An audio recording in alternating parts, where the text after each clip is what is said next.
Hello viewers, நம்ம இன்றைக்கி என்ன பார்க்க போகிறோம்னா வெயில் காலத்துக்கு ஏற்ற நுங்கு. நுங்குனாலே நம்மளுக்கு கிராமம் தான் ஞாபகத்துக்கு வரும். இப்போ டவுன்லேயும் கிடைக்கிது. ஆனால் கிராமத்தில் கிடைக்கிற அந்த நுங்குக்கு டேஸ்ட்டு ரொம்ப பிரமாதமாக இருக்கும்.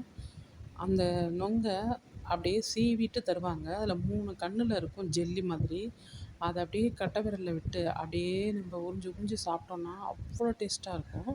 அதே சமயத்தில் குழந்தைங்களுக்கு வேர்க்கூறு நிறையா வரும். அந்த சமயங்கள்ல எல்லாம் பார்த்திங்கன்னா அந்த நுங்கோட தண்ணியை எடுத்து குழந்தைங்களுக்கு உடம்புலலாம் தடவி விடுவாங்க.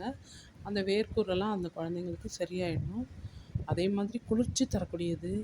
இப்போ மார்க்கெட்டில் கிடைக்கக்கூடிய இந்த ஜெல்லி இதெல்லாம் பார்த்திங்கன்னா சளி பிடிக்கும் குழந்தைங்களுக்கு. ஆனால் இந்த நொங்கு ரொம்ப குளிர்ச்சியையும் தரும். அதே சமயத்தில் குழந்தைங்களுக்கு ரொம்ப வயிறு எல்லாம் அப்படியே குளுமையாக ரொம்ப நல்லாயிருக்கும். எல்லோரும் ட்ரை பண்ணி பாருங்கள் ஃப்ரெண்ட்ஸ். தேங்க்யூ.